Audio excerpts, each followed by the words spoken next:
Okay, next I'm going to show you how to put holes in the covers so that way you can start to sew your book together. Okay, so I have my signatures that have all had holes punched all 5 places on all 5 signatures. And now I have my covers, which are completely dried. They dried under pressure, so that way they would be flat when they dried. So what I'm going to do is I'm going to go ahead and take one of my covers, and I'm going to take one of my signatures, and I'm just going to go ahead and kind of center the signature with the cover. Once I feel it's centered, and again, you can be more meticulous about this if you'd like to. You can measure everything out. I just eyeball it. Okay, then the next thing will be to open the signature to the center. And then I'm going to go ahead and just take the awl and poke through each of the holes in the signatures until I hit the cover. And then I'm just going to kind of twist the awl so that way there's an imprint in the cover.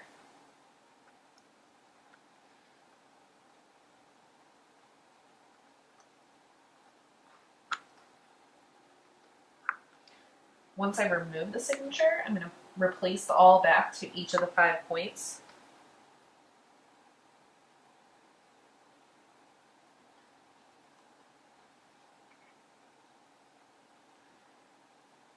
And tap a hammer on the back of the awl to make sure that there's a hole that goes all the way through into the cover.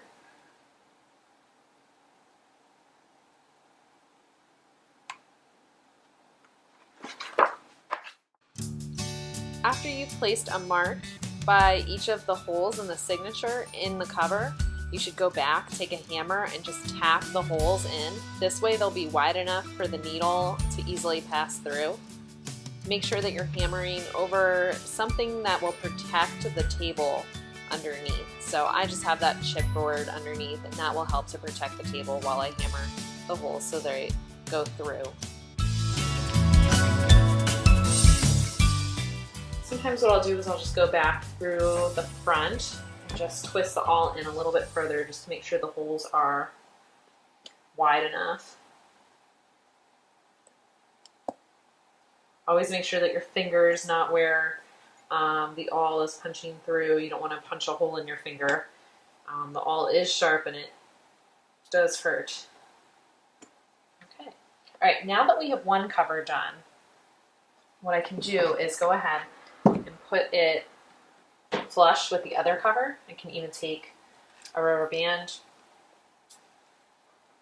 just to hold them together. And then now what I'll do is I'll use the covers and I'll just kind of punch through here, twist it so it leaves a mark. And I just find that this tends to be a way that is a little more accurate for me than measuring. So it's up to you. You can certainly measure instead. Okay, and then I'll remove the cover on top. Make sure I can see the 5 points that I punched through, and then go back and tap. Then you're just going to repeat the same process as you did with the first cover with the second cover. Tapping the awl through to make the holes wider, and then taking the awl and reinforcing the hole through the front of the back cover. And there you have it. Now you're ready to sew.